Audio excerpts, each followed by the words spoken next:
Welcome back to the channel, everyone. Today I'll be kicking off a new series of content as I rebuild my content machine. The first video that we're going to do is building an AI-powered workflow to create content in seconds from an audio clip recorded on Slack. Now this will help you generate lots of content very quickly at scale, from SEO-ready blogs to authoritative social media posts. If you're new to the channel, don't forget to subscribe. This is part of a series where I'll be showing you how I rebuild my content machine and sales machine inside my AI automation agency so that you can either get familiar with the kind of tools that we're going to need to replace work in the future or build your own systems. So today we're back and I'm going to show you how we can create SEO-ready blogs from a voice note from Slack. Now this is going to be the first of a series of videos where I discuss how I built this content machine. So I'm going to quickly show you the interface, some of the features and the benefits. It's not a SaaS, it's actually a stack between Make.com and Airtable, two of my favorite pieces of software to use. And we've built the interface so it looks a bit like this. You can see summaries of the types of content, social media posts, and then you have the content stores, the evergreen content stores that a user who might not be familiar with the back end of Airtable can actually come on and use. And we can also then start to group that very conveniently by the platform if we so wish, so that we can see all the different content that's going across the different platforms that this machine will generate. Today we're going to focus on how we can create SEO ready blogs. These are just some blogs that my client who has been using this has actually generated, as well as different content transformations such as taking blogs from other websites, then selecting the article and then saying, hey, can you rewrite this with the angle from my business? And we can control that from an AI agent.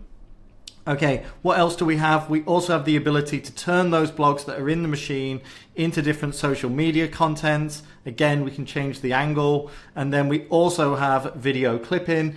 Let's say you've just finished a YouTube video, you want to put it in here, or you want to drag the file in, have that automatically clipped, and then create a blog at the same time from that video input. That is what this automation will do. And then as well as that, we have the research agents where we're researching these 5 different content pillars, storing the outputs inside a content table, which will also give us URLs for different types of blogs that we can then go on into the content creation system and generate either blogs or social media posts. And then finally, when this loads, this is the auto research content store. You can see we could even take one of these and then use this to create content in here like so. And then finally, we have the control panel. Let's say that we don't want to use any of these banned words and phrases. We can just put the word in there. We can change the prompt. Today we're going to be looking at this. So all of the prompts for all of the transformational actions are actually stored inside the Airtable, ready to go. And then the reference links. Let's again say that we want to reference different pages on our website or perhaps other blogs. We only need to add them into this table here. And then these links will be inserted into the blog, which will also help internal linking in the blog.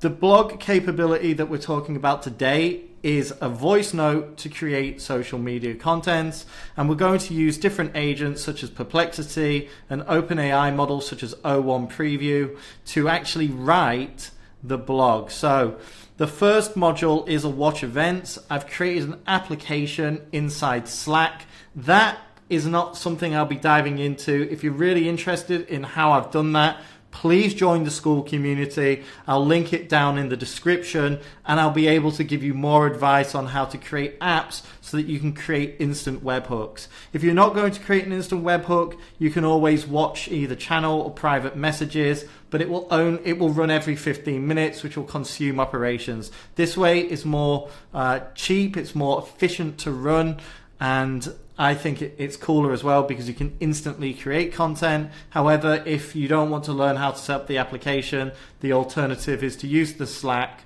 watch a private channel or message. Then from there, we're going to download the file. So simply come into here, type download, get the URL link, hit save once you've connected your Slack. We then have a Whisper module. With Whisper, you only need to select the download a file because it's already in URL, no prompt necessary, and you'll be able to transcribe the actual feature, the actual transcript out of the voice note. So again, if you don't know how to do that, just type in transcript and you'll be able to create a transcription like so.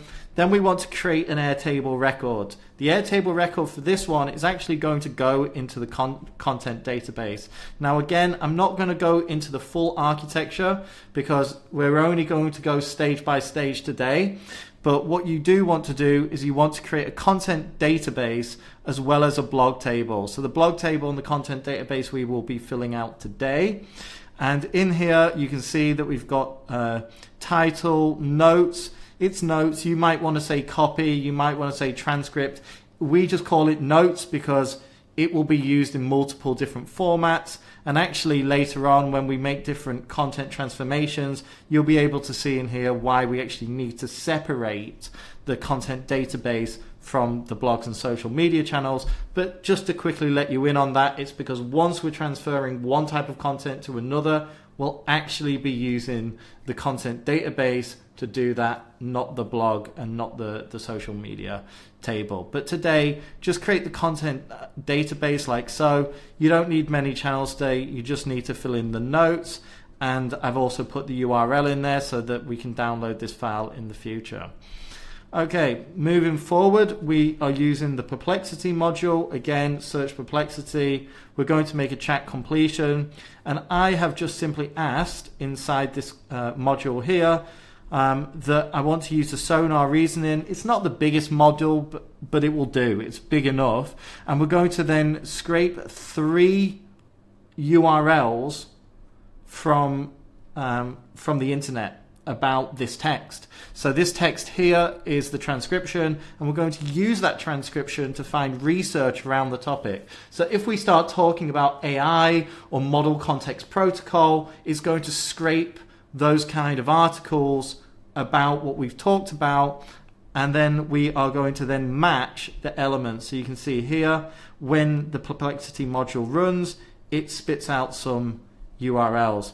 Now we're just cleaning these URLs in this here, and we might also instead want to look inside the text. Again, it depends on your function. Some people prefer to use the content. This is because it writes and it might use more URLs. In here it's always going to put the citations anyway, so we're just matching the pattern to get this clean URL, and once we've matched it, we can then pass it out. So we're going to pass it out there and then feed that into our model here. So you can see here it's not actually matched it. Again, I'm not sure why. I will look at that after we run it, but let's run it first and see. I'm actually going to change this back to message. Sometimes it does seem to work better when it's passing it out of HTML. So then we're going to want to make a request. If you don't know how to do that, just click HTTP, hit that, and then we're making this request here. And the function is get. So we're pulling the information from the URL that we will pass out with the text parser. Text parsers are down here, by the way. Okay, so if it fails, you can see that we've got this error handling of ignore. Now, the reason why we have ignore is because sometimes websites have firewalls or bot blocking functionality on them. And if that was the case, then we would have an error here. If we had an error and we've passed multiple URLs, the workflow will stop. But we don't want it to stop because we're going to scrape 4 or 5 URLs. The chances are not all of them are going to have bot protection on the website. So in this case, we're then going to ignore and move on. From there, we want the HTML.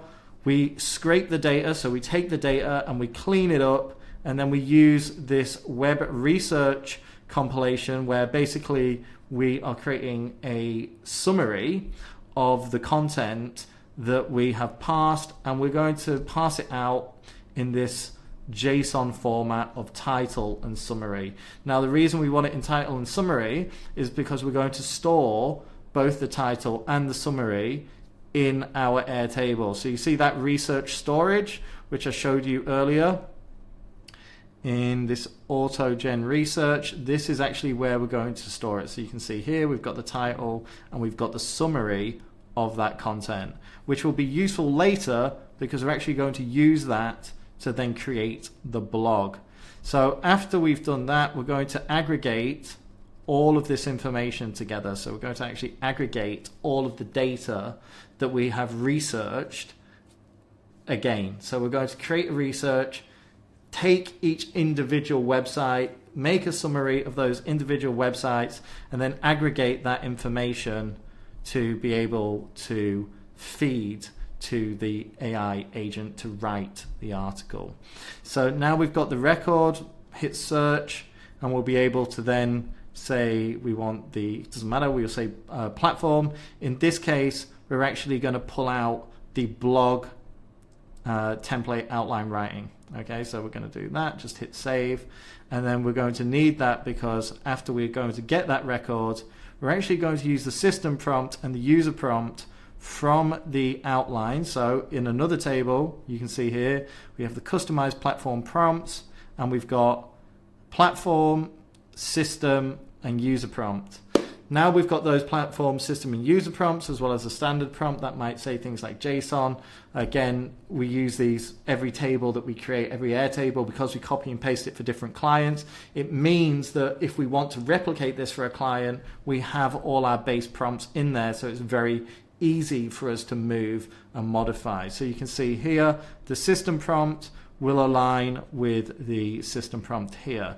So just to show you what that system prompt is, this is the framework writer. We're saying that you are a professional copywriter, like the assistant to a professional copywriter, pardon, that is creating or preparing an SEO blog, and your job is to create the framework of the blog. So then we want to say here we're creating a long article of about 1,500 words, and we want a varied template, and we don't want headers that are kind of formulaic, such as introduction, section 1, conclusion. It's kind of boring. We want to tell a story with our blog. It makes it engaging for the user. And then once we've got those, we can put the system prompt and the user prompt straight into the ChatGPT module, and then we use the article theme, which is actually the transcript. So the transcript, which you'll see bouncing there on my screen over here, that is the article theme. So we're going to use the original article theme just to make sure that it is all aligned.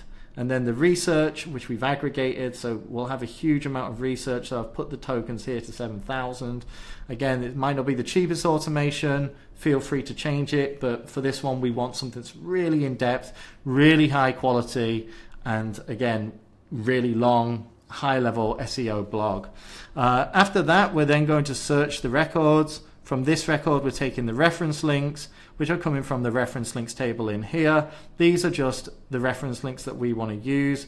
Again, this is actually my client's website. I might want to use my own website in here, such as Starb AI, or even just other links. And then we will just take that out, and we can say home, and then delete this, and it will be back in there. Okay, I won't change this. This is not my table. After that, we are then going to get the banned words. So we have the banned words table, and the banned words table is here. Such words like demo, in today's, and fast-paced world. Again, if you're familiar with ChatGPT, particularly 4.0, it uses this phrasing all of the time, and we don't want it. It's bad. So then this is where we're feeding everything into the writing agent. So the writing agent works in much the same way, except this one is obviously for Starb, and this is one of our clients, though I'll show you the table for that in a moment. And then we can see here we've got the system prompt. Here, you are an AI writing system converting transcripts into into long high quality blogs. Keep the writing as close to the original tone and personality of the speaker as possible. This I cannot emphasize enough. So one of the reasons why this content is going to sound like a human, it's not going to sound like an AI, is because of this command. I am really tired of hearing people say, no, the AI content only sounds like an AI, it doesn't sound natural. Well, I promise you now, when you see the output of this, you will be able to go back to those people and say that they're wrong.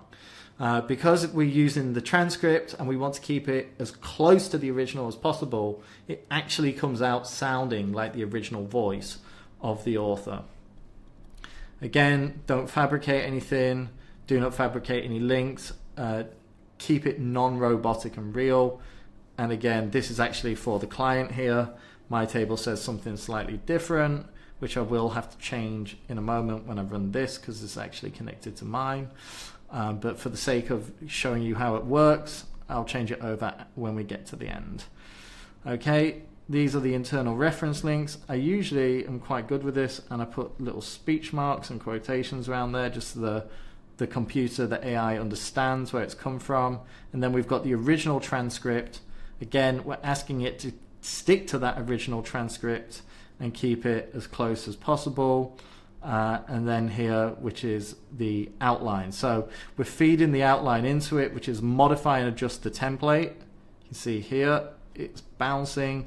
Do not use the banned words, and use the research summaries to create this really detailed blog.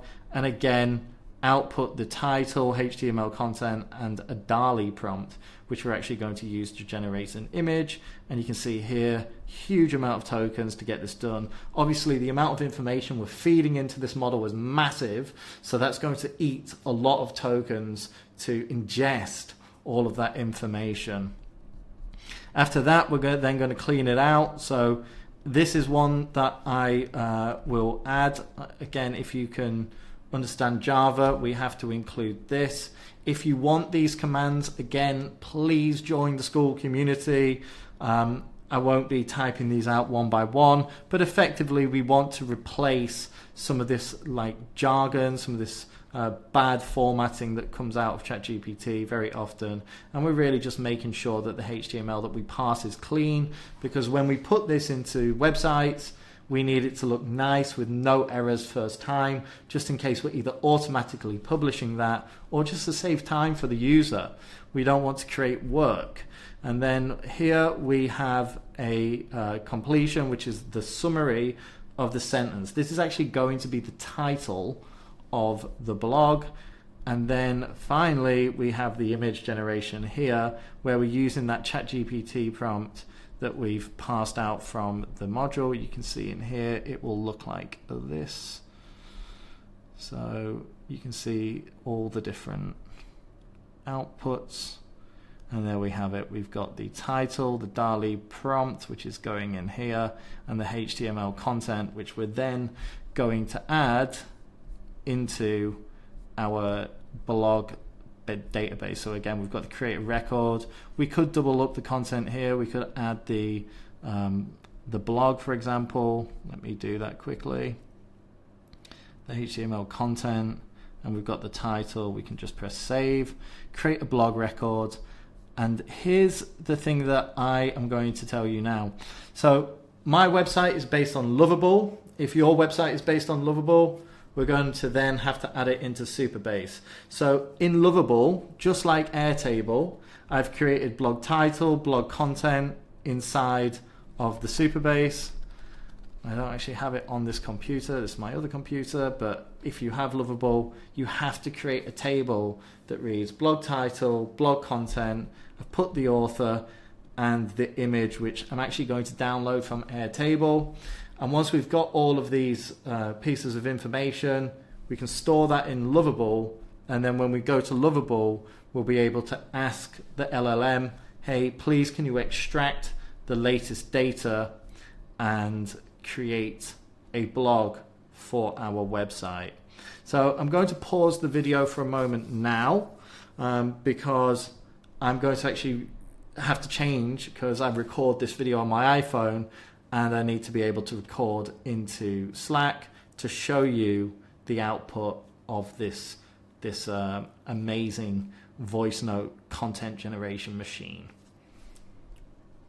So we're back, it's part 2 of the video, and I have my phone in my hand, which is why my camera angle is slightly changed. I'm going to record a voice note into Slack, and it's going to run this automation. So let's go. Many people are afraid of using AI in their content creation because they're afraid that the output will sound robotic. However, there are many strategies that we can use to mitigate robotic sounding content, such as multi-agent workflow design, where we can have research that's scraped from the internet, where we can prompt the AI in different ways. But the biggest lever of all is the input. If we have voice as an input, we can ensure that we are providing the model with a high level of contextual information about the way in which the person speaks, where we can replicate the way that the person speaks in the way that the AI is going to write the content. We just press send, and there it goes. It's now sending this to this workflow. I better turn it on. Let's wait for the new data, and it will run any moment now. Sometimes it takes a little bit longer to upload if it's a long voice note. That was 49 seconds.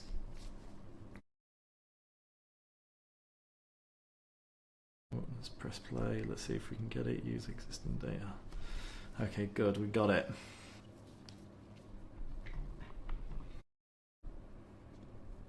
Actually see the input.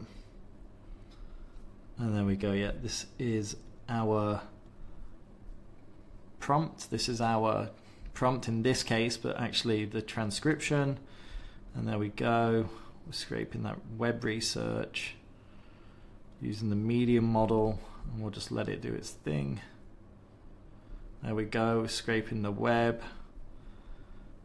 And now we're creating the compilation of research, which will be added to our research table. And then that research will be used to create a blog. This will take a couple of minutes, and it should be done.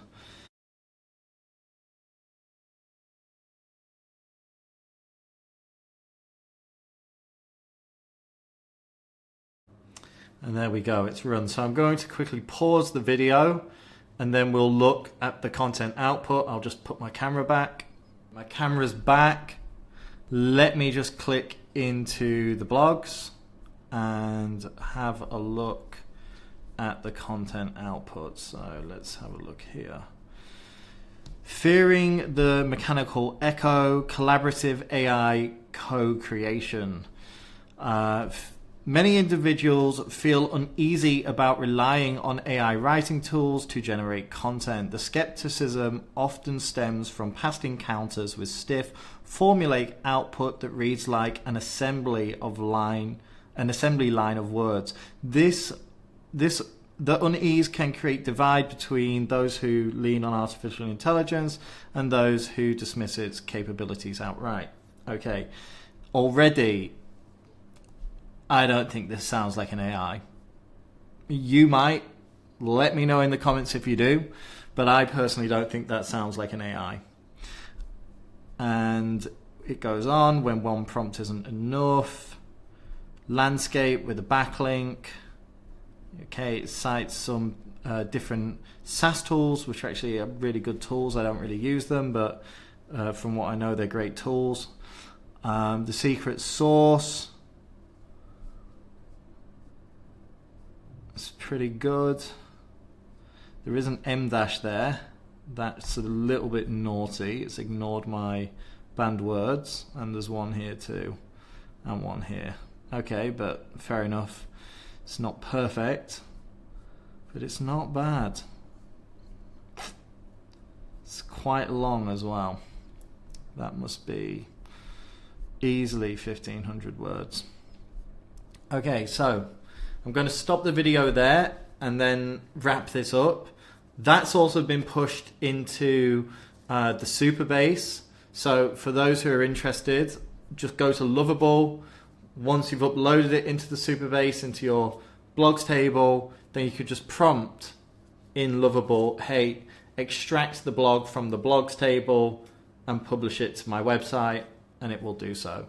If you use WordPress, you can of course go into the flow Instead of the Supabase, you can add WordPress or Webflow, whatever takes your fancy, whatever you're working on. I think, does Wix even have something now? I think it might, maybe not. Okay, but as you can see, it's very flexible and it generates high quality content very quickly. Well, I hope that's been a useful first video back from me. Please don't forget to like, share, subscribe. There's plenty more videos to come as I build out the content machine. And if you stayed this long, I'll let you in on a little surprise. I'm also going to build a sales machine alongside the content machine. So if you like this, if you've got more questions, either comment or join the school community. I'll be giving more advice and information on the templates, and I'll see you in the next video.